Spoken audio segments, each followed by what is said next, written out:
Welcome to the Josh Hall Web Design Show.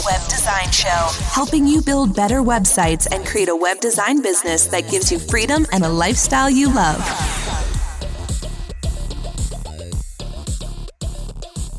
Hey everybody, welcome to episode 23. I've got a very, very special episode for you here. This is my first case study style episode where I'm chatting with one of my web design students, Eric Dingler, who has taken his freelance web design business from 0 to 6 figures in 1 year. So it can be done. Eric has just had an incredible start to his business. And I love this episode because we get to hear his story, how he got started, and the practical things that he did to fast track his success. But these are all things that you can apply to your business no matter where you are, because there are a lot of things you can do to bypass years of learning lessons the hard way, like I did for far too long. And there's a lot of things that you can implement in your business right now to really expedite that. Now, is an overnight success the best thing in the world? Not all the times. It's good to go through lessons learned and go through the struggle. And Eric has done that in a lot of ways through his short experience with growing his business. But he has still, regardless, taken it from zero income, doing some things on the side, to a full growing, scaling, 6-figure web design business within 1 year. So it can be done. So I'm really excited for you to hear about this. You're also going to get a glimpse into how powerful it is to have a mission behind what you're doing. And you'll hear about what Eric's mission is. And it's just been an honor and a joy to be able to help him with his business to get to this point already. So you'll hear all about it in the episode. I'm really, really excited for you to hear Eric's story, see what's worked for him, and then more importantly, apply it to your business, whether you're just starting out or whether you're finally ready to fast track your success no matter where you are. Now, before we dive in, this episode is brought to you by my website maintenance plan course.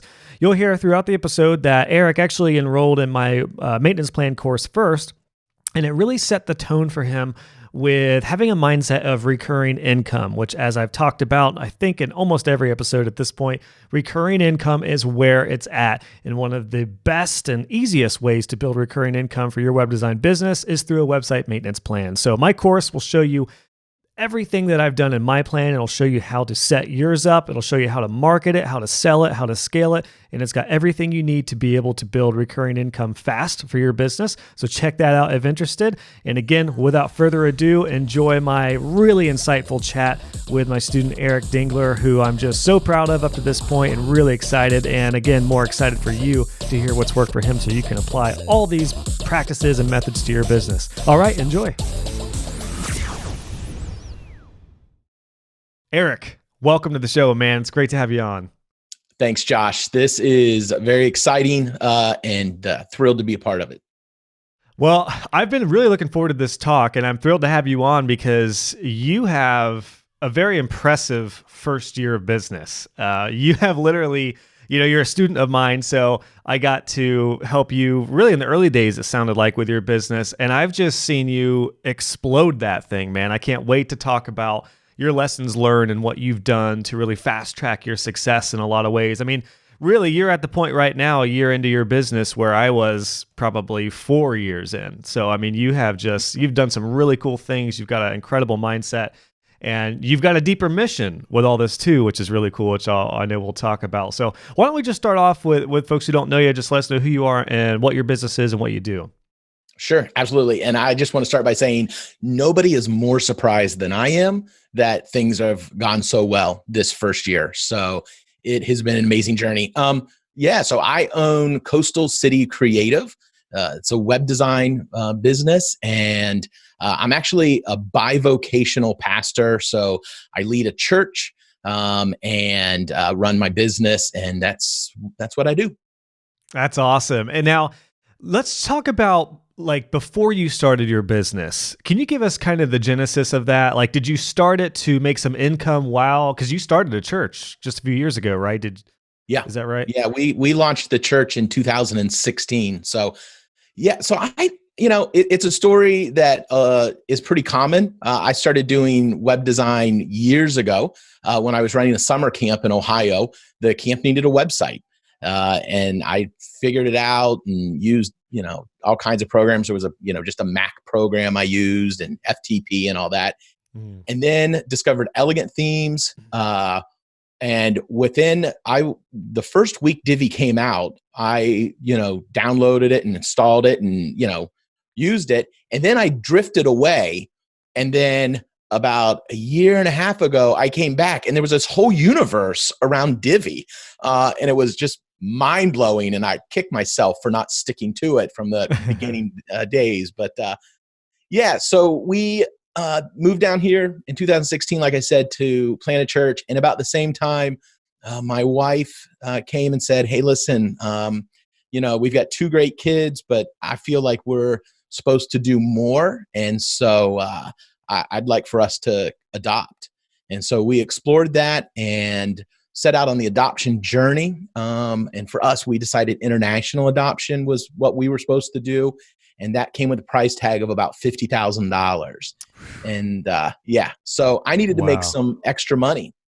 And somebody asked me, I was talking, he goes, "Well, I need a website." And I said, I'll make you a website. And he's like, "How much?" And I hesitated and I was like, $300? And he was like, "Yeah, sure." And I'm like, "Are you kidding me? You're going to pay me $300 to do a website?" And off from there. And it just, another person asked. And then I started realizing, I think I can charge a little more for this. And then I got probably 3 or 4 website builds in and was realizing I was making about $2 an hour. Yep. And it wasn't going well. And I reached out to a mutual friend of ours, actually, a guy named Wes, and asked him a technical question. He told me I needed to reach out to you. That was a year ago. Rest is history. And I wouldn't touch a website for $300 now. Right. Yeah. So, you fast tracked that. You got past that pretty quick, didn't you? Yeah. So, but it all started out as to fund our adoption. And so a year later, we have our 2 kids home with us. We've been home. We've been a family of 6 now for 3 weeks. So we have an 11 and 12-year-old daughter that have joined our family with our 9 and 7-year-old son and daughter. And we're debt-free on the adoption, which is really unheard of. That is amazing, Eric, man. That's so awesome. And you still, to date, I've one of the biggest joys and privileges of doing courses now is to hear these success stories and testimonials from people, which I encourage people to just, send them to me, send those success stories, because they really help me, keep me going. And yours, I'll just never forget because I think we had talked briefly, because you joined my maintenance plan course first, right? Yes. I think that was the first one you joined. And then you had sent me a message saying that helped you fund the adoption for your kids. And it just blew my mind. Like, to date, it's still one of my absolute favorite success stories. And I remember telling my wife that same day, I was like, "You got to check this out." Like, one of my students, this course helped him fund his adoption. And it just made our, it's got me buzzing today from it, man. So I appreciate you sending that to me. And man, that's just so awesome to hear. What a great mission. Well, what a great why. Yeah. Well, and what we realized was partway through this is as we were funding our adoption, we said, well, let's just keep going with this. And so we have now that we're done and our adoption is paid for, we're using the web design business to help fund other adoptions. And so we're putting together right now we're just making kind of direct contributions, but we've got some plans of, things to do to help people really, go further faster in their adoption fundraising, to try to help, vulnerable children that are deserving of a forever family. We want to help them get into those families. That's amazing, man. What a great story and a great mission behind what you're doing. You're not just out to make a bunch of money or getting quick wins or anything like that. I mean, you've fast tracked your business, but I personally think that having that really powerful why behind you, I mean, that had to be such a driving force, because it wasn't like you were just playing around with your business and just taking it, one step at a time. You really went full force, and you had kind of a need with your adoption, of course, to fund that. But sounds like once you picked up steam with that, man, you haven't looked back, and it's only been, so how long have you actually been designing websites? Has it been about a year? Well, as a business, a year. Before that, I had probably done maybe 10, personal websites, work related. I did the church's website, things like that. So I had done maybe 10. And, in the last 12 months, we are well over, 70 And we probably have almost all of those. In fact, all of the websites we've done since we've launched, all but one is on our maintenance plan. Oh, that's awesome. Yeah. And that's really my model. After I watched, work through your maintenance plan course, my mindset really became like, I want to build your website, but I really want you to be on my maintenance plan. Like, that's to me where I want you for the longevity of the business. Good call. Yeah. And it's huge too for recurring work. I don't know if you guys have seen that yet since your business is still so young, but as you stay front in mind with your clients and as you continue to build that relationship because you're sending the reports and everything, right? We're sending the reports. Yep. Yeah. I mean, that keeps you in the front of their mind. And then over the next 2 or 3 years, I'm excited to see how much recurring work and ongoing work you'll get through those clients when it comes to edits or additions or updates or revamping a site that they're ready to redo. Yeah. Well, what we've done, so we've kind of adjusted our maintenance plan. We have 3 tiers. And most of my clients are on tier 2 and several on tier 3. So it's 69, 169, 269 a month. 69 a month is exactly what they get in yours. The maintenance optimization, 30. I think we do with that one. I do 30 minutes of content updates. So there's that. And then on the 169, it's all of that, and then unlimited content updates. Okay. And I mean, to be honest, like, there are some people, last month I emailed a client and said, listen, you've been on this for 4 months and you haven't requested one thing. Why don't we bump you back down to the 69 until you get to a point where you need it? And he was extremely appreciative of that. That's awesome. And then we've got a 269. We've got 10 clients on that right now. And that we call the Forever Plan. And that we do unlimited content. And then once a month, I go through and I email a suggestion for an update because I'm constantly learning new things, or new ways to do things. Or like when the theme builder came out, I just went back and said, hey, listen, I'd love to redo your footer and make it look like this. And I did template across all of the sites. And so that's been, those clients are loving it and their sites are always up to date, and I can manage more the time it takes. And it's really not a lot. It's super, super low. So yeah. Oh, I totally agree, man. And that's, with maintenance plans. That's why, as you know, I was so passionate about getting that course out because it changed my life. I talk about that, I think, every podcast episode. Yeah. But it did yours too. Like it's just amazing. And I don't want to say it's easy money. It's not easy money, but it is the best money. And it, just like you're talking about, it's almost more important to get somebody on a recurring monthly plan, even if it's a lower cost website build, just to get them, in that monthly plan, because it keeps you front of mind. It keeps you engaged. It leads to so much ongoing work. You become their web person because the problem, as you probably found out before you launched your plan, I mean, how many clients did you work with? And then it's like, well, you get done with the site, but they just disappear. And you have to intentionally circle back around, or a lot of times it's not that they don't want to work with you again. They just forget about you. So I think it's a great move that you started your business with the intention of recurring work, which is awesome. So I'm curious, like, that was a big piece. It sounded like you did some freelance and you realized, wow, this could be legit. This is actually making us some money.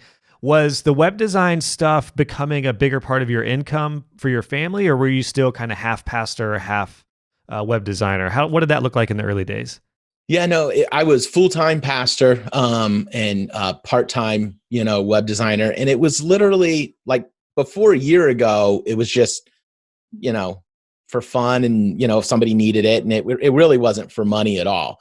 I'll be honest, I didn't think I could charge because I saw, you saw all the commercials for Wix and Squarespace and all of that. And I thought, who's going to pay me now? Well, what I've realized is you start getting into making sure that your websites are compliant with the Americans with Disabilities Act and, some things like that. And you bring in the once you start to position the expertise you can bring in, creating your site so it's a funnel and it's leading people to a next step and helping clients set goals and things like that. It's great. And the other thing I learned, the people that want to use Wix and Squarespace will do so because they have the time, or they'll force themselves to have the time. But entrepreneurs and business owners and companies, there's more than enough of them out there still to provide for web designers. So. Yes. And I think people are getting smarter now overall. And like you said, business owners in particular, they're smart enough to realize that if you're going to pay $1 for something and you're going to try to do it yourself, it's probably going to come with a slew of issues and problems. And again, just most people are smart enough now to realize when there is a service or a provider like a website design company, there's so much value to that. And I think people are realizing the importance of their website now because everyone wants to get leads through their website. They want to get conversions. And yeah, it just seems like the people who go for those Wix and Squarespace sites, for one, those generally aren't the clients you want anyway, because they're looking for a cheap, and they don't value their time. If they're going to do it themselves, they're not valuing their time, which is probably not somebody we as web designers want to work with. But yeah, I feel like the pendulum has shifted and swung a little bit to where I think people are just overall across the board are recognizing the value of web design, and even more so recognizing the value of having a trusted web person, like their web guy, their web gal. And and I'm sure you've seen this because you're in Virginia. I don't know too how different it is from Ohio, but you were in Ohio. We're Midwest guys, and a lot of the businesses around us, they want to work with somebody they know, like, and trust. And they will pay a little more, and I will too. Like, I will absolutely pay more for somebody to work on my house, for example, who I know, like, and trust, and I know they're going to do a good job. So I think that mindset has really helped us as web designers and businesses in general. Have you found that too? That, like early when you started that, people were, it sounds like, yeah, I totally understand. You're like, why are people going to pay me? But they get the value pretty early on now, right? Yeah. And all of our projects are through relationship, and connections. In fact, I decided at the very beginning of putting my business together that I was going to experiment with a different approach to my sales funnel. So instead of having the typical funnel with the wide opening at the top, going to a narrow opening at the bottom, I flipped it around. And I thought, I'm going to start with an extremely narrow focus on where to bring people into the top of that. And then as I walk them through the process, I'm going to expand out the services that they're going to buy. And I'm going to have, more rain coming out the bottom of this funnel. And so I know that analogy kind of breaks down, but no, that's great. It was what I did. And so I went out with two approaches, and I've got a website. It has never brought me one single client. All of our work has come from two places. One, I was able to develop a white label relationship with a marketing company in Ohio. And so 50% of our websites are through them. And they are loving the arrangement. On our monthly report to their clients, we promote a promotion. They sell promotional product swag. So we promote a promotional product in the update and how they could connect it to their website. So it has turned into additional sales for them. And so half of my clients are there. So I'm just radical about customer service to that marketing company and their clients. And that's been huge. And then the other is I went to our local business association, built a relationship with the Ocean View Business Association. And then after a couple months said, listen, your guys' website, I'd love to sponsor it and redo it and give you a showpiece website. And they said, that'd be great and amazing. So I went back a month later and said, hey, let's do this for marketing. Let's have a podcast. Let's call it Discover OV, and we can promote local businesses and market the podcast locally and through tourism. We're a tourist town, and they love the idea. And so my motivation behind it was, one, to help our community for sure, but two, I'm now getting to go out once a week and sit down and interview a local business owner, build a relationship. I've got 4 interviews scheduled over the next month, and 3 of them have asked that we can also talk about a website after we're done. So to me, that has been, it's been gold. I mean, literally it's been gold. So that's been really my approach. And that's so what I did is I started first, I think, putting together getting into a right mindset. And then I built my systems following your course. And then I launched my marketing with those two focuses. And it's, man, in the last 12 months, it's just been, crazy. Oh, that's awesome, man. Gosh, I just love hearing that. And what you just said was so important and so valuable, which is starting with your mindset. And that's the biggest thing I tell everybody who's getting in. And because a lot of people email me and they're asking about courses or asking about, what resources they should dive into first. Even if it's not my courses, like I'll give them free articles and places they can start. And they're asking about pricing and how to get clients. And I'm like, listen, the first thing you need to start out with is your mindset.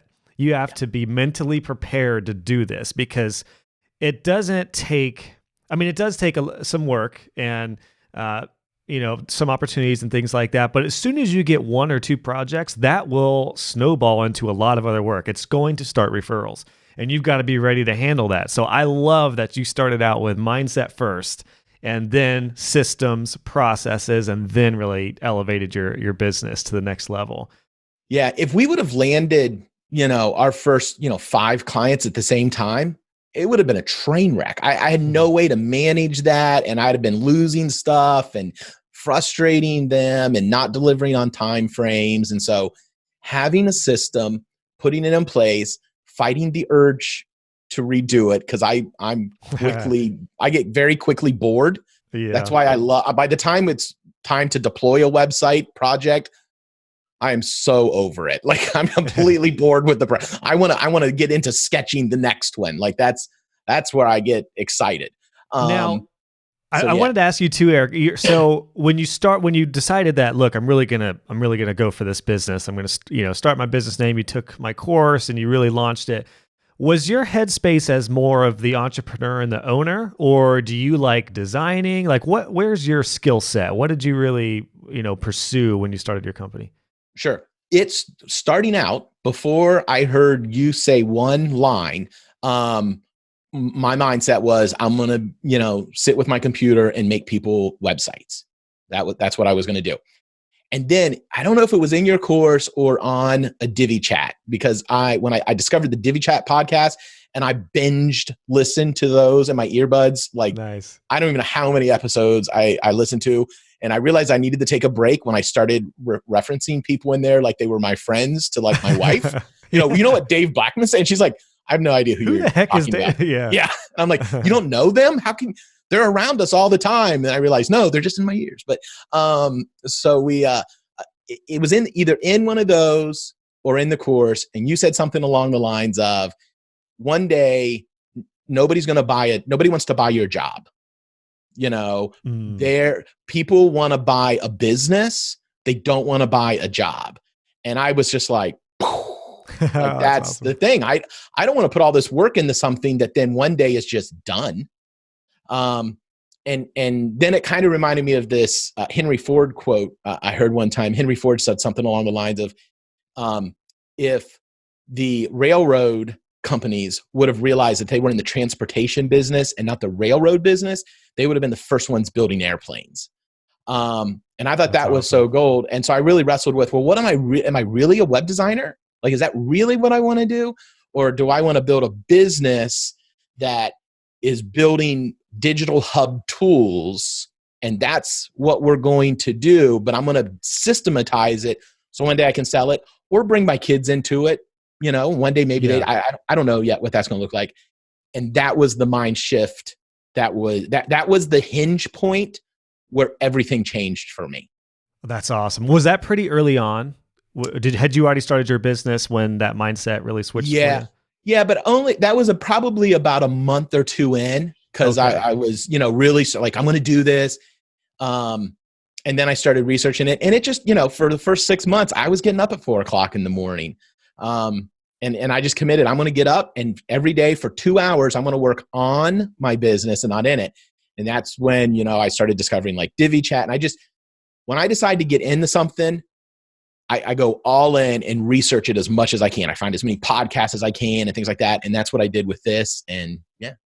That's gold. What you just said, Eric, is dedicate time to work on your business. That's something I wish I would have really taken more seriously over the years. And I I definitely have made that more of a priority, and even just personal development, working on like dedicating time. And I did that when I went through my Toastmasters group, which is like the public speaking group.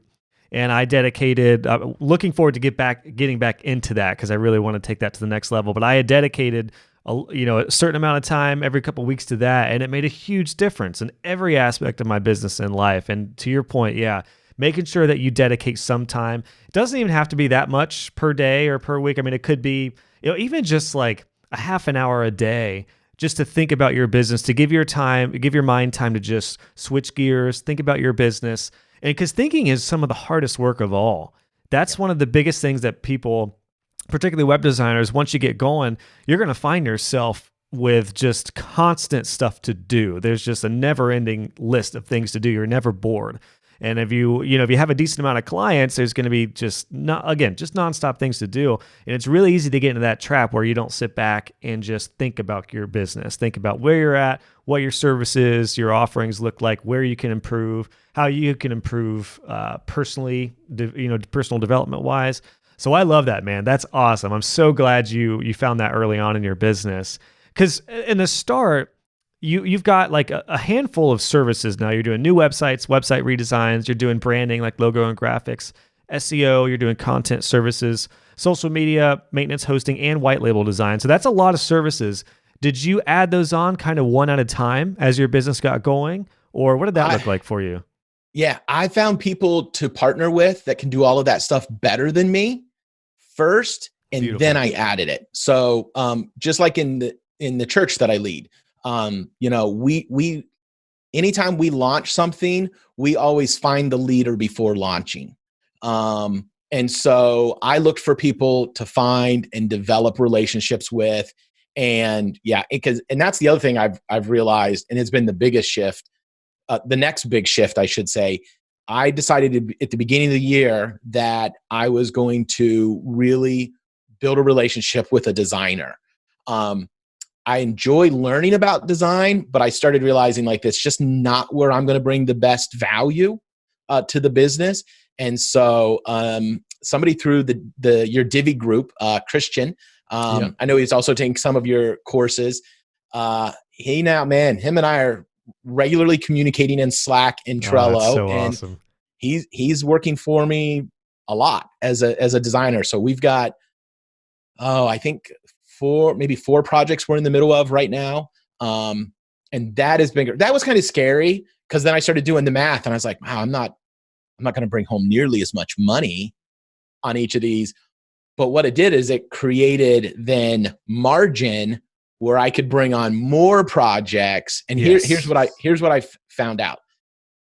When I created the margin, the opportunities and projects came. And so it just kind of worked out that way. And so now I'm kind of, again, going like, where else can I create margin to bring in even more opportunity? And that's one of the other biggest struggles for web designers when you get to a point where you feel like, you know what, maybe I could start hiring some of this out. Maybe I could find a subcontractor. I get it. I totally understand wanting to keep things by yourself, because it's like, well, if I pay somebody to help out, or even, if I split the design with them, even if they do all the design, I'm still only making 50% of the project. But what you just said is invaluable. It clears up room for more margin, and you can do things on a bigger scale. And it just clears up more time. It gives you that time to where you can actually invest in yourself, in your business. You can add more services. You can create more partnerships. If you're doing local in-person meetings, you can actually literally have more time to meet with clients, and you can sell more. So yeah, that's huge. That's another milestone for every web design business owner I found, is getting to that point where it's like, you know what? I'm comfortable with not making 100% of this $3,000 website. I'm comfortable with making, say, $1,500.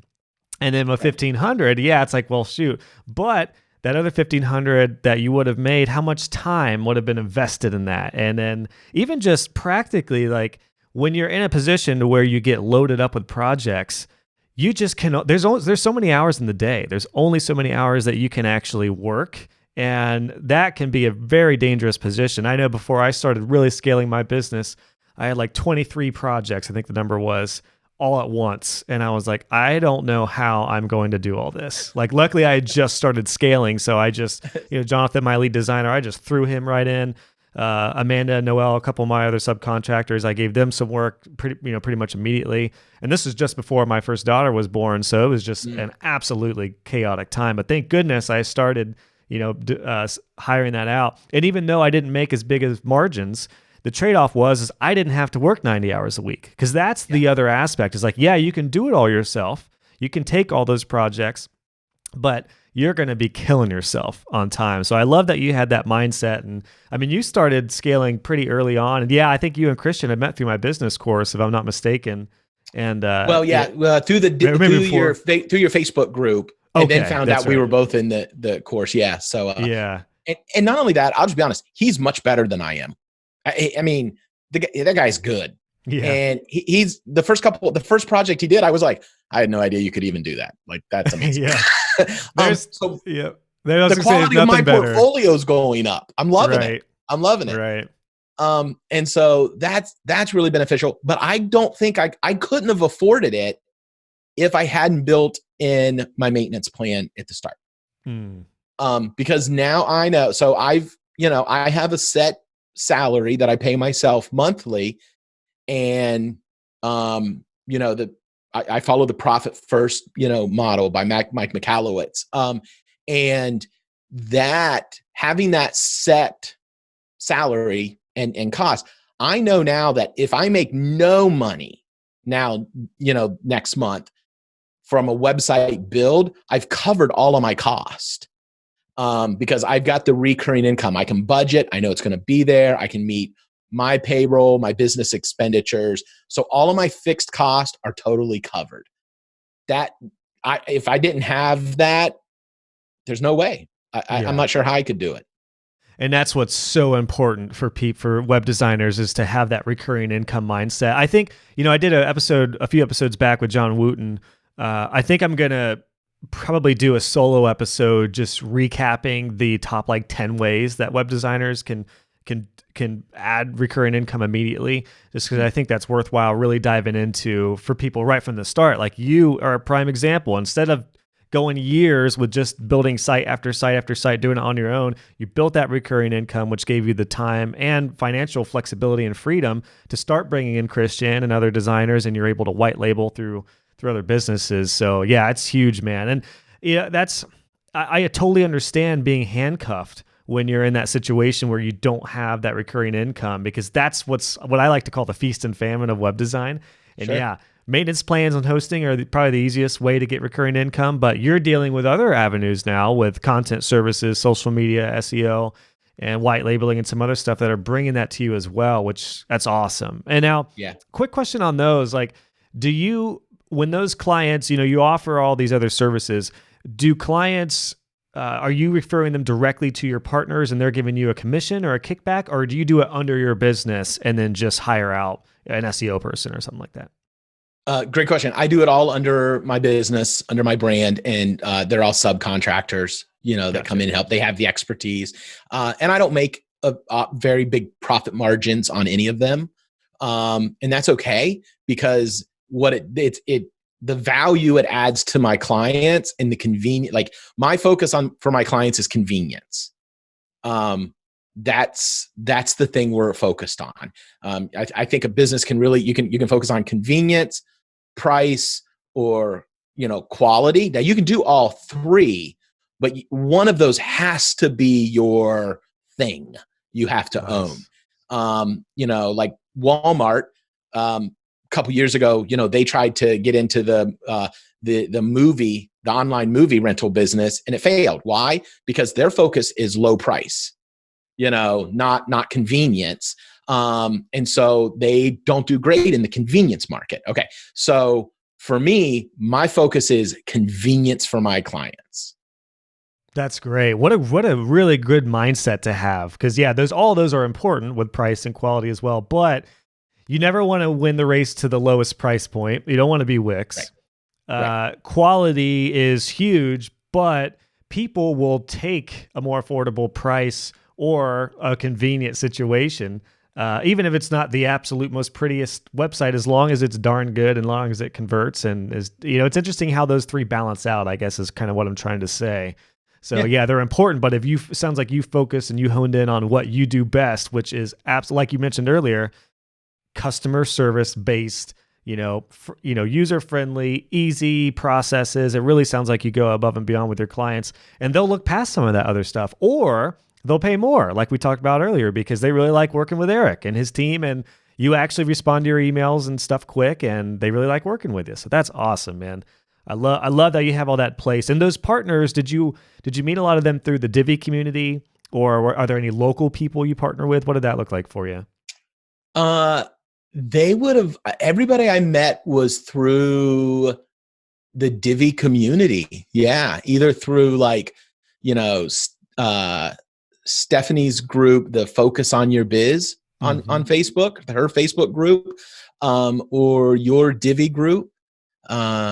So yeah, it would have all been through that community. So that's awesome. And that's another powerful thing with Divi in general, is just the amazing community around it. Like, it's not just about getting work. It's about connecting with other people to where you just never know what doors are going to open with partnerships. And I just love that. I think it's awesome and it's amazing. I mean, you went from being a practitioner to becoming the business owner, entrepreneur very quickly, but then you started scaling your business immediately, which is super cool too. I love that you, kind of took that step rather quickly, because again, where your business is right now, a lot of people, it takes several years to get to that point. So, I think that's huge. It's like I said, nobody's more surprising. It's staggering. It's just mind blowing. I had my wife come in the office the other day, and I was like, I got to show you something. And so I use, so I know you use 17 hats. You're a big proponent of 17 hats. I landed on Dubsado, which is basically does all the same stuff. There were just some things in it that was a little bit different that I like. So I landed on Dubsado, and I brought my wife in. I was like, I want you to see this, our dashboard. And I opened it up, and she was like, holy crap. She's like, what is that number? That's our current open invoices that we're collecting on. And none of them's past due or anything. And it was like $20,000 and work for the month that will close out by the end of next week. And we've already added like 17 on for coming after that. And so it's just like, I would have, when I was out listening to the Divi chat, binge watching those, even go through your maintenance course, I would have never even bet money on us being where we are 12 months in. Gosh, that's amazing. That's so awesome. If I hadn't had the systems, and if I hadn't followed your course and put together the systems, we wouldn't be here, because I wouldn't have been able to take on as many projects. Yeah. And percentage wise, you've got, let's say, 8 main services with new websites, redesigns, logos, graphics, branding, SEO, content services, social media, hosting / maintenance, and white label. What do your percentages look like? Is most of that money coming, or is it like half of it recurring with the maintenance plan, half of it website build / social media? What do the percentages look like? So let's see. We've done one logo and graphic design project. Okay. So that's more of just a secondary, Yeah. And like I said, I'm probably even going to take that off the website. And just realize, we can offer that when we land a client that needs it. If we're working with a startup, we can provide that. And that was really the only reason it's on there, is I wanted, startups and new folks to see hey, listen, for the convenience, we can be your one-stop shop on all this. I'm not trying to, I have no desire to recruit a client just to do their logo. Yeah. You know what, Eric, you should talk to Dominic DeSosa, who I had on, I think episode 5. He created the Divi Awards. He does branding and marketing stuff. Amazing designer. I know he's looking for more partners with that. So I would highly recommend maybe talking with him about potentially partnering up with that area of your business. Absolutely. Because and sometimes you don't want to offer something if you don't have somebody reliable to fill that, because then you're going to have to do it all yourself. I felt that same way, it's actually kind of one reason I stripped down my services for my business. Well, the main reason is because I want to devote my time to doing this and courses. But yeah, I kind of felt that same way. I was like, unless I have a really big need for a service or a really good partner to partner up with that, I'm not going to, I'll just refer to somebody. I'm not going to oversee it unless it's worthwhile. Because then you don't want to offer a service and then they don't do good. And it's like, well, shoot, that kind of makes you look bad if you offer a white label service and it doesn't go so well. Yeah. Yeah. So we're probably, like I said, though, and right now I'm able to control that too, because we're just not getting client. That's like, we're not relying on our website, coastalcitycreative.com is not where I'm not doing anything really with it even right now to market it, because I don't have the margin right now. But because I've got this white label client in Ohio, he's got 6 salespeople. They're out regularly with client. Oh yeah. Oh, you need a website? Yeah, let's.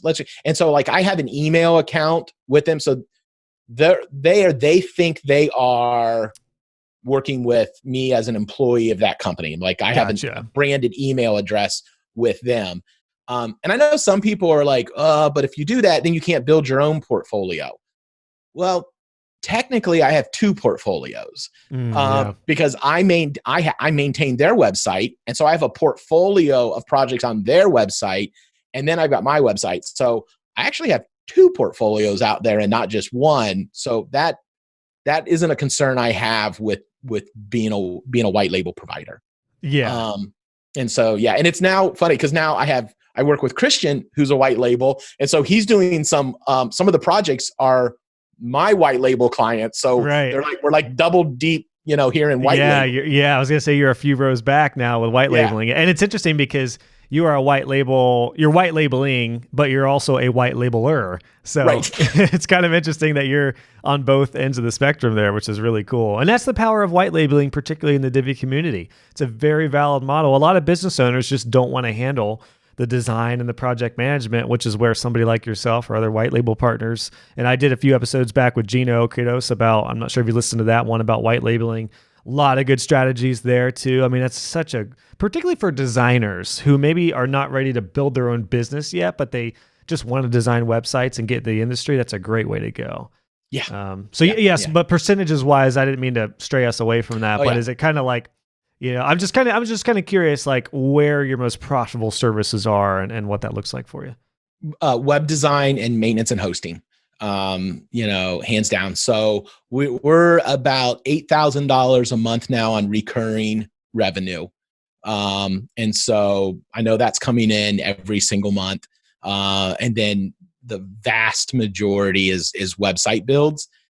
The SEO, some of those are I've got, I think 3 recurring white label SEO projects going on monthly. But I mean, my keep margin on that is probably $25, per client. So it really is. It's more of we're your place. We got your back. So we're able to send them their analytics reports as part of things.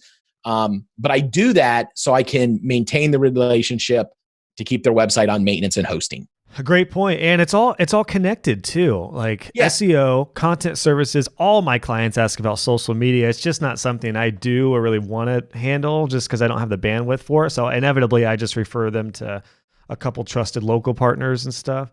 Yep. So now on the social media, the marketing company in Ohio that I white label for, they do swag, promotional products, video production, social media. Now they do video production in Ohio. So if I need that in a Virginia project, I have local folks. Okay. But they do social media. So if I have somebody that needs social media, they're going to do it as a white label. So we have a mutually beneficial. Yeah. How cool is that? That's the circle of life for a web design business right there. They're sending clients to you to white label, but then you're sending clients to them for their services. What a great relationship. That's a win-win. I would encourage folks. One of the things, and I've talked to the owner of this company about it recently, Kirby. So like they have a customer appreciation show every year in October where they bring in vendors. And they invite all of their clients to come in and see all the new, ink pens and coffee mugs and tumblers and signs and t-shirts and all that, all the swag and apparel. Well, this last year I went up, and I had a table there. And we booked, several projects that way. So that was exciting. So I've started talking to him about putting together some mutual presentations to go to some of the industry conferences for promotional products, because there are a lot of places out there that sell promotional products. And what are they talking about with every one of their clients? Marketing. Well, what's a part of the marketing? Web design. And these promotional products, people are like, hey, yeah, I don't do that, but I'll sell you a coffee mug. And so I'm wanting to take this model and say, listen, if you're a promotional product supplier, I can, we can be in partnership. And that's where I decided, how can I help them sell more promotional products? Well, what if I found different ways each month to promote your website with swag, or something like that? And so, so I would encourage web designers out there, look for a local, promotional products supplier. Yeah, because they're dealing with business owners. Yeah. That's key. You're not dealing, and a lot of those, some might be startups, but generally any of those type of businesses, they're working with like business owners and people who are controlling the money or having the say so, which is huge. Or they're working with a marketing director, which is gonna, be the gateway to landing bigger projects. So that's cool. Yeah. Yeah. We just landed a $12,000 design project for a senior living facility in Ohio that Kirby's company has been doing the marketing for years. And they've kept asking, because they do video production for them. They're doing their, they do all their print, all the, everything, signs, banners. And every once in a while they'd ask them about their website. And Kirby's just like, we don't do that, and they're working with a web design company. They're having a terrible experience, and they circle back around the Kirby, and Kirby goes, actually, now we do that. And it was an easy sell, because I didn't have to sell myself. I was coming in under the established brand identity of Kirby's business. Yeah. And so it was a 30-minute phone call, and I had a $12,000 contract.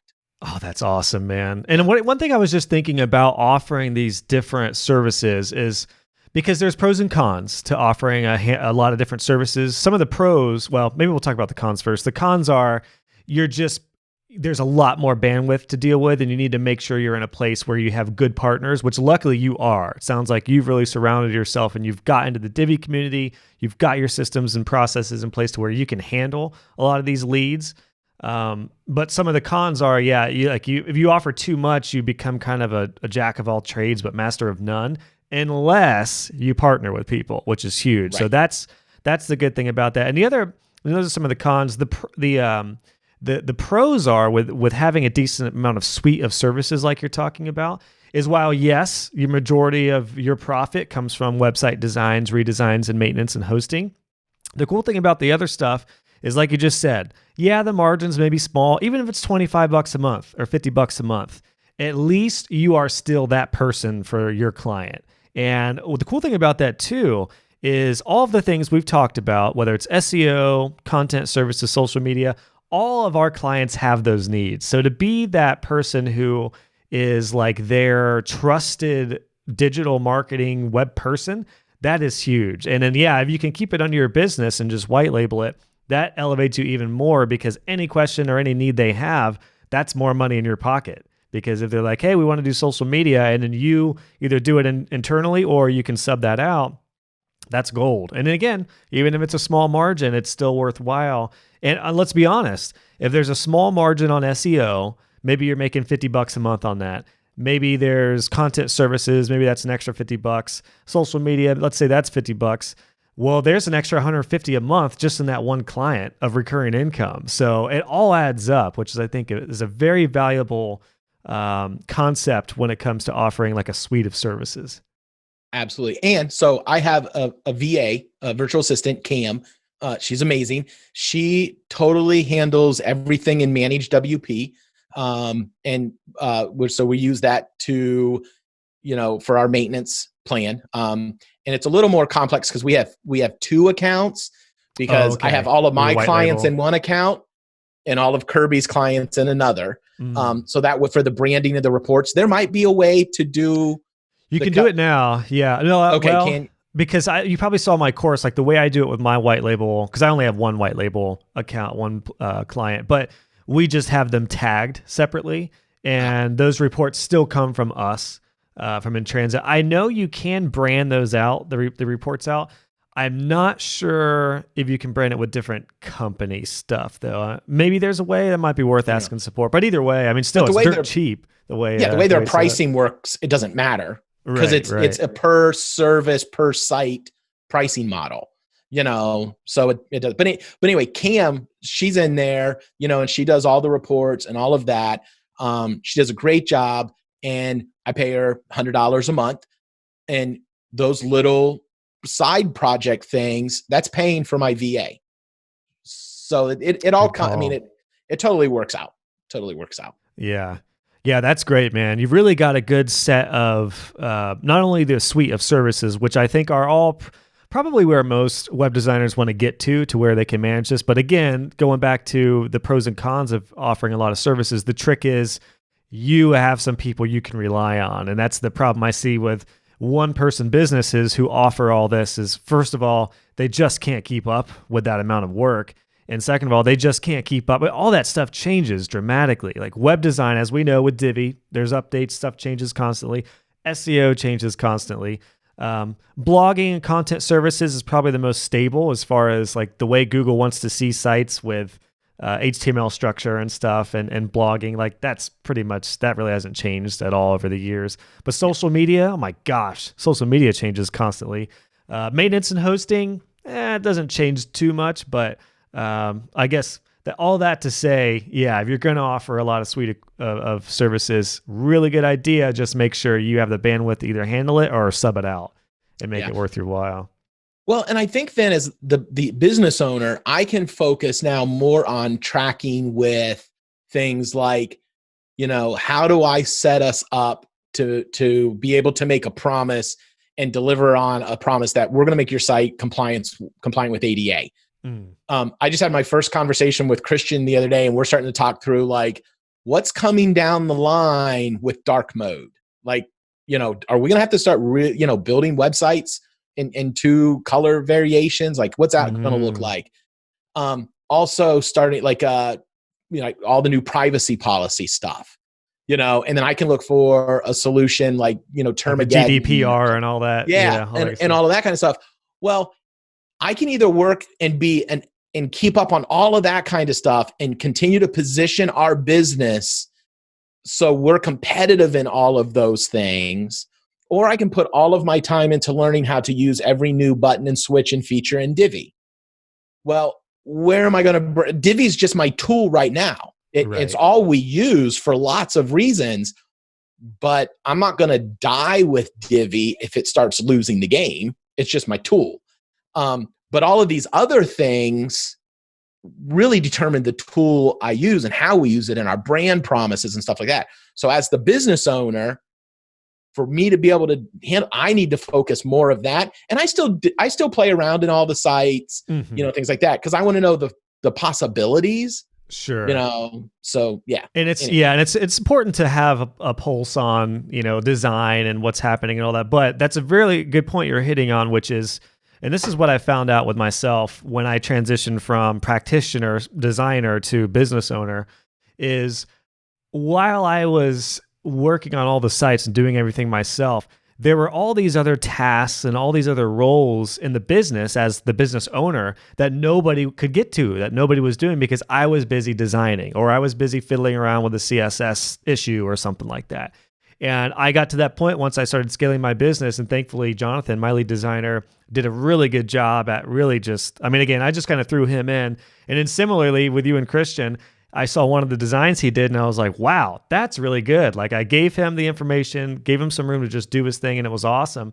And that really set in motion for me. It's like, okay, I've got my designer. Like he's a better designer than I am. So I'm looking at stuff he's doing now. I'm like, wow, hats off. That's freaking sweet. You're making me look good. You're making our business look good. Like those designs are better than what I was doing previously. But more importantly, like that has freed me up to work on the business. And that's just huge because, if you're that practitioner who is just in the business all the time, going back to what you said earlier, if you don't have time to work on the business and just client-focused customer relationship stuff, like now you can probably, you're probably at the point where you could devote more to like email marketing and doing any sort of like features or the one area in my business that I really have not done well at, which I am going to start doing better, is really circling back around with all my clients with some email marketing and stuff. That's huge. And you couldn't do that if you're designing all the sites and playing around with something on CSS or whatever. Not that those roles are not super important. It's just you have to decide who's going to do those roles and who's going to work on the business. And as a business owner, you have to decide, what do you want to do? Like, what hats do you want to wear? Yeah, absolutely. And because, this afternoon, I'm going to go sit down and record a podcast, but it's not for my brand. I'm recording a podcast for Discover OV, for the local business association. But the reason I have the time to do that is because I have these other systems in place. But that podcast episode this afternoon is with the owner of a coffee shop who wants a brand new website. And so there's a very high likelihood I'm going to walk out of there with a new client today. Absolutely. And really excited about that.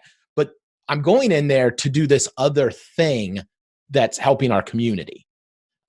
So it's just, I wouldn't be able to do that if I was having to build all of these open website projects right now. Good point. And that's actually a whole nother strategy. And I think I talked about that in the business course, which is like how to position yourself, not only as an authority, but as a connector with the community and with potential clients. Because instead of just calling him up and being like, hey, do you want to meet about your website? Doing a podcast, doing something that benefits the community is going to put you in a better position than you would be had you just called him up and said, hey, your website sucks. Can we talk about that?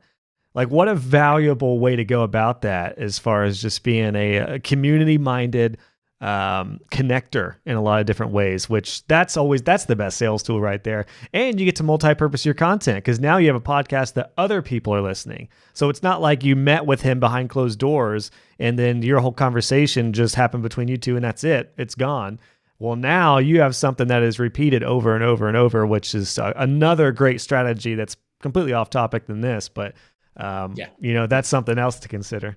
Well, and the other thing is, like, the business association is great, but being a member of the Ocean View Business Association as just a member business would actually bring me no benefit because they do a lot of great events in the community. Like, we're going to have a big float in the St. Patrick's Day parade. And they're like, if you're a member business, you can bring swag and, they'll hand out, your ink pens or cozies or beach balls or whatever on the parade route.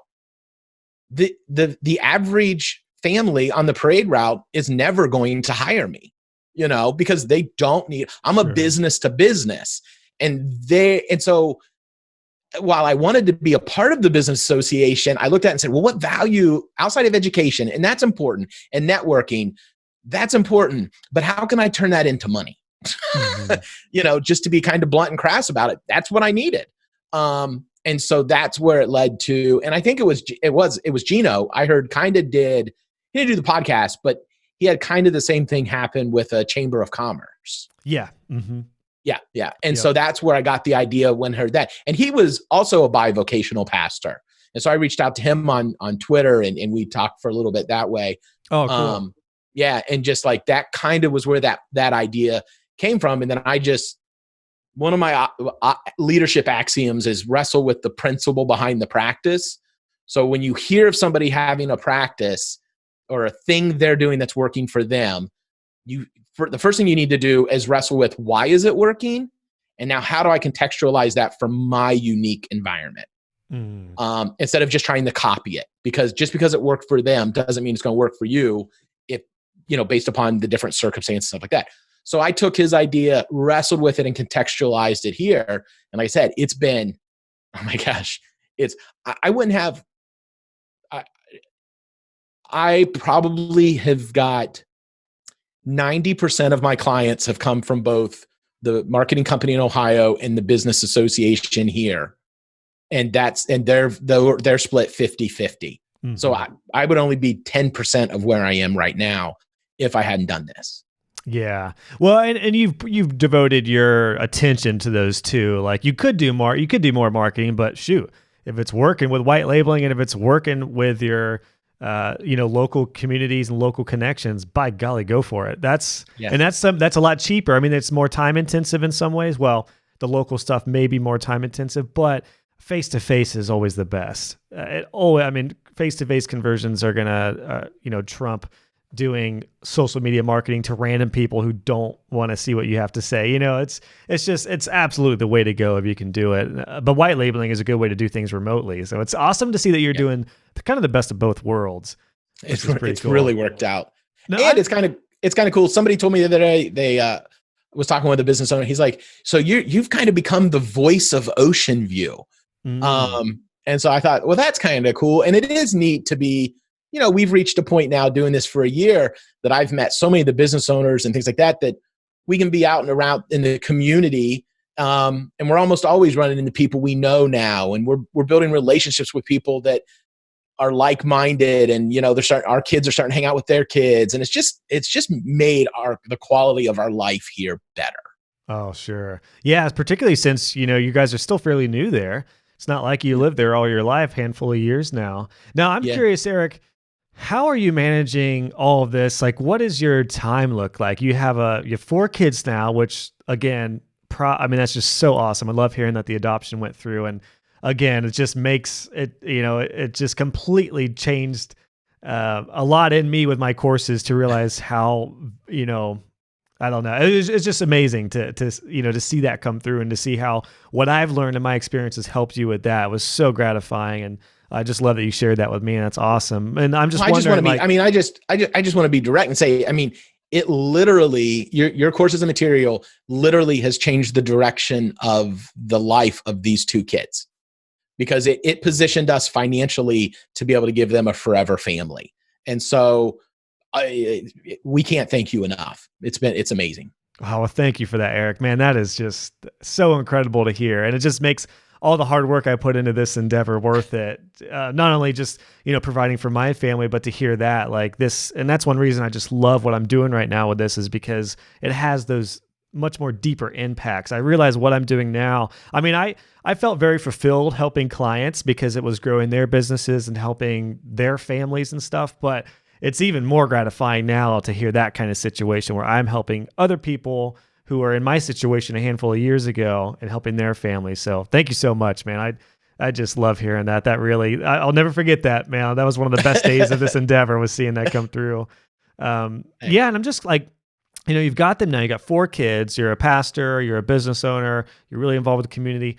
How are you working? Kind of side note, what's your time like? Do you try to keep to a certain number of hours a week? Do you really segment your time?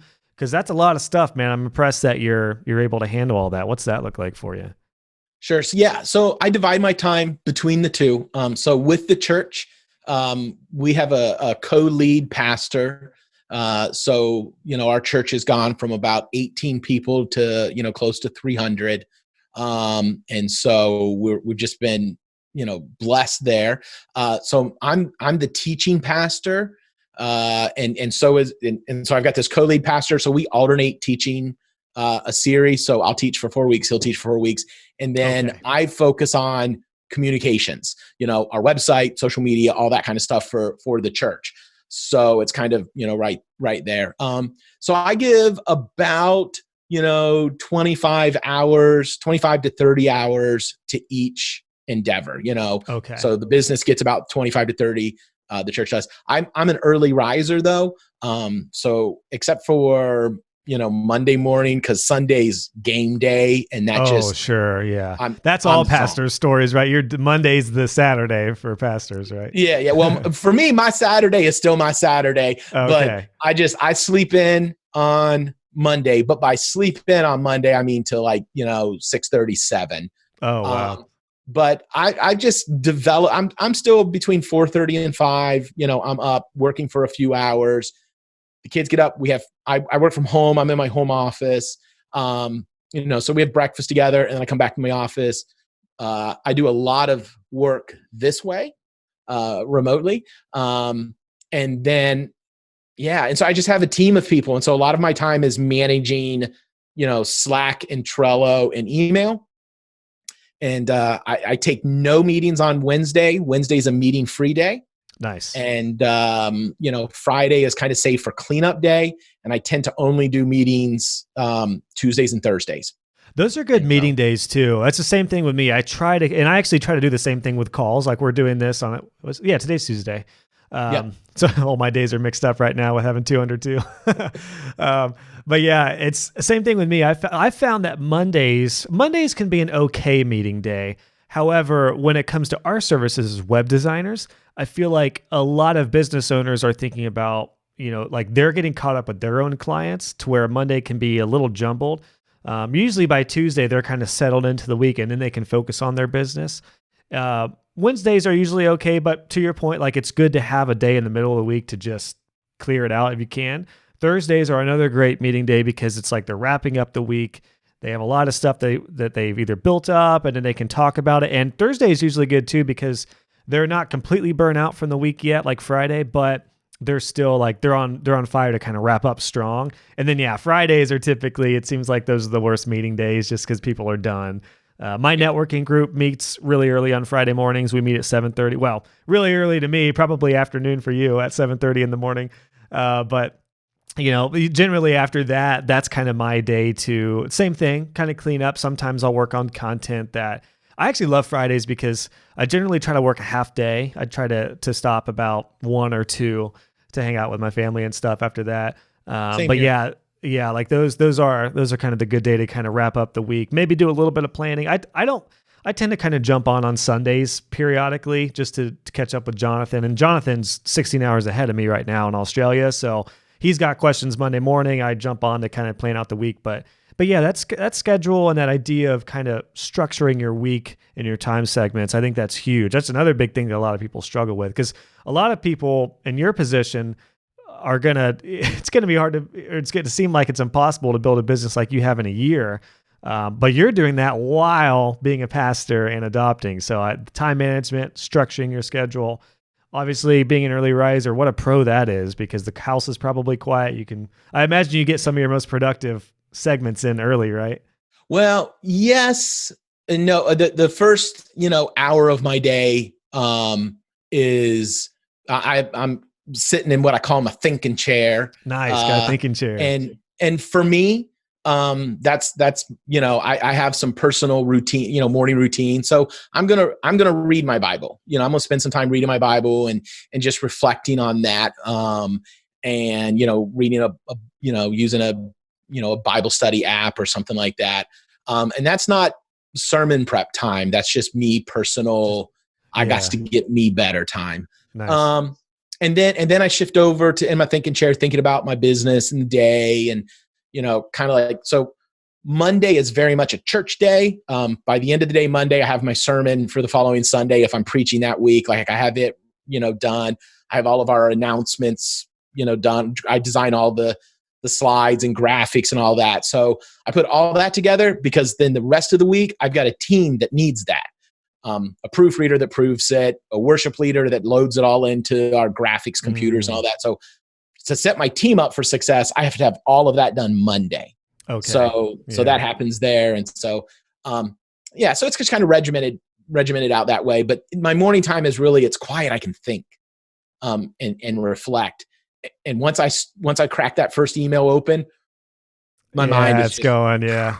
Yeah. That's one reason I like going. Do you ever work at a coffee shop? Because I know for me, I love going to coffee shops to do certain tasks and to think.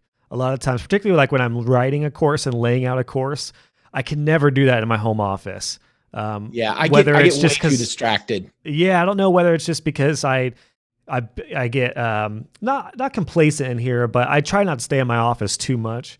Inevitably, and that's just for anything. You sit in a place for too long, your mind just doesn't do as well creatively. Sometimes it's good to kind of change your surroundings a lot. But yeah, I found like coffee shops really help me out. Do you get out of the house at all when you work? I don't know what your gear looks like.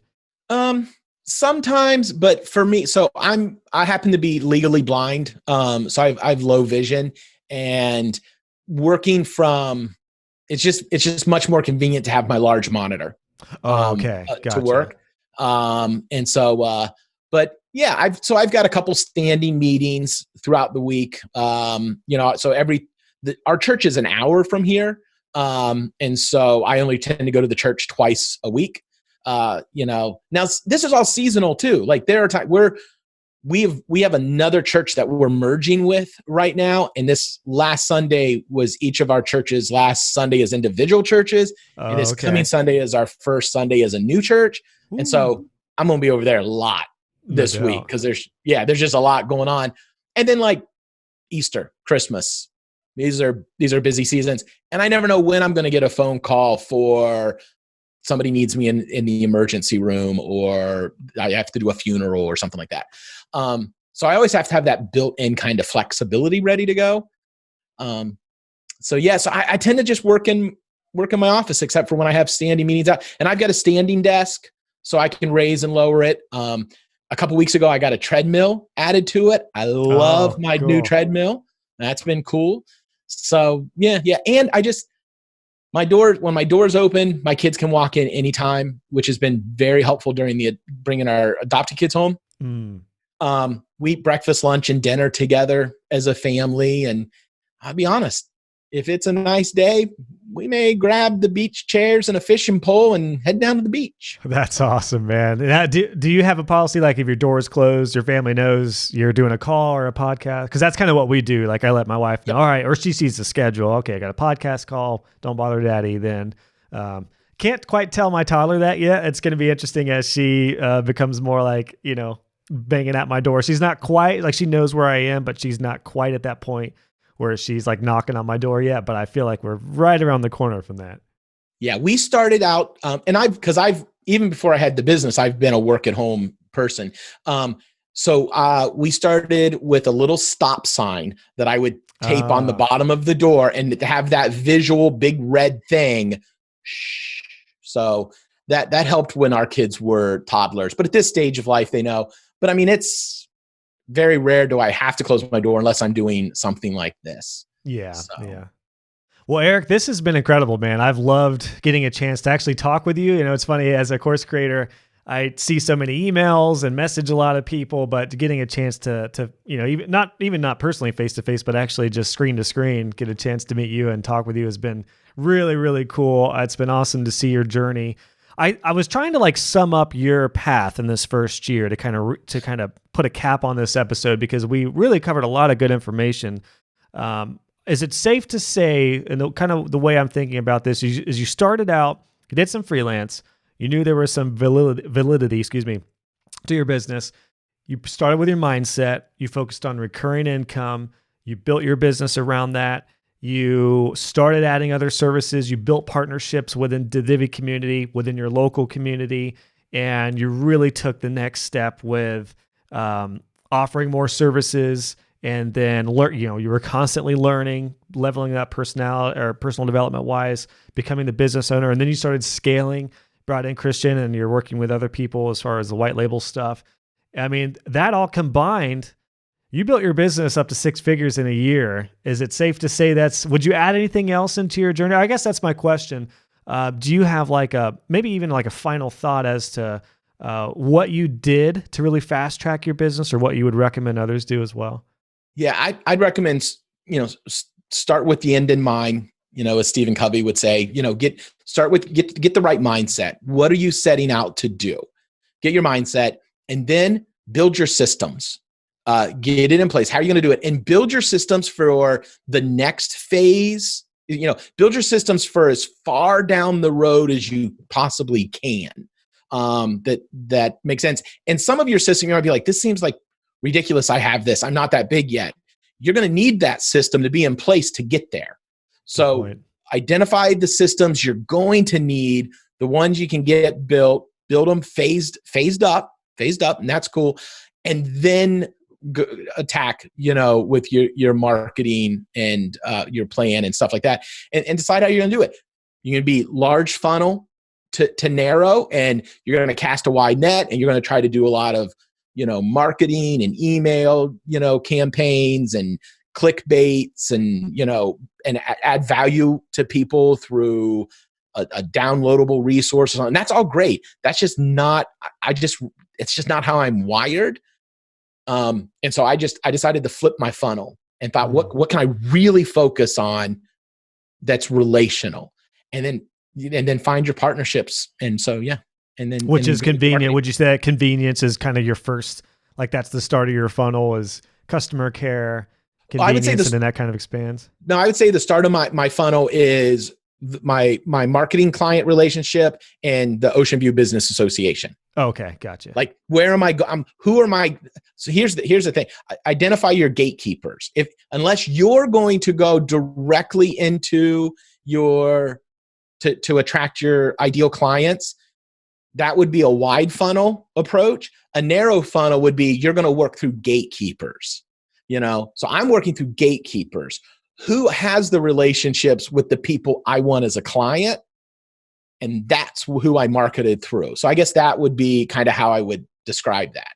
That's a great description. That's awesome. It's the same idea and premise I've had with networking and being involved with like professional groups is there are like whoever your ideal clients are, whether it's a certain type of industry or a niche or a business, you want to be in the places where they actually are or they're connected with, which is huge. Yeah, absolutely. Yeah, and asking people. So, and a lot of this I carried over from being a pastor, being a church planter and growing a church from 1,800, 300, stuff like that. Like every time I would meet with somebody when we were building the church up, at the end of the meeting, I would always ask, so who do you know that I should know? And, and I just got several great relationships that way and partnerships. So, so I think summing up, I would say mindset, systems, partnerships, marketing.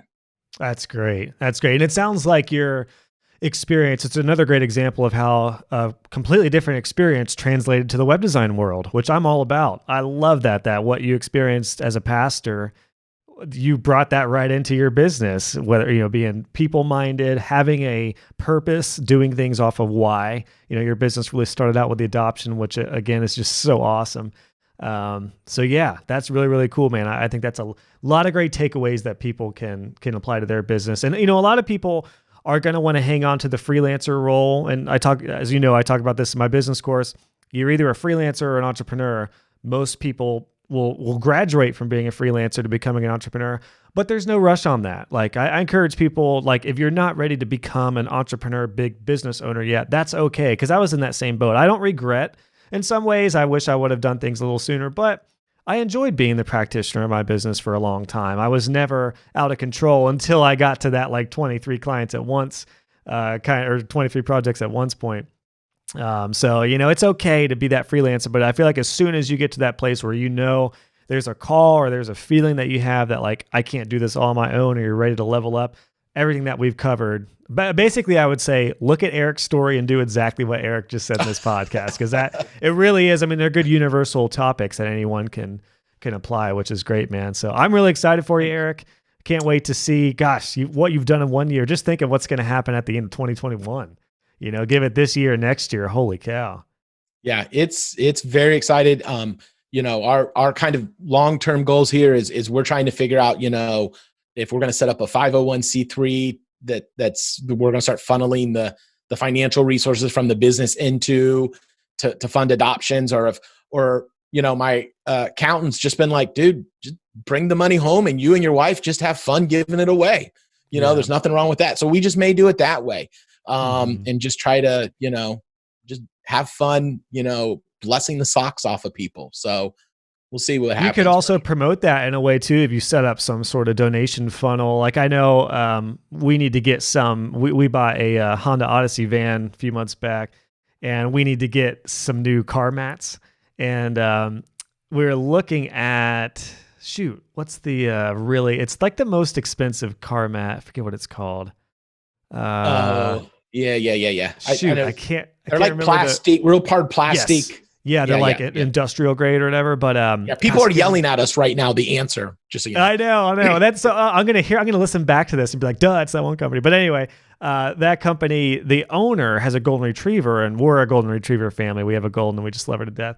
And long story short, their golden had cancer. They said it was not going to live, but they funded some research and they developed a cure and really helped this golden out. And she's just new life now. Wow. And they put a donation thing on that site. Man, I cannot believe I can't remember what it is. But anyway, Starts with a T. it's a big, corporate website, and they have this little donation thing for the golden retriever where you can donate to golden retriever research for cancer and stuff. So I donated, and we're going to buy some of those mats here pretty soon. So then that's something you could do potentially too, is, kind of make it very known which I think you do. You have a giving section on your site, right? Like giving back, yep. To let people kind of know. So.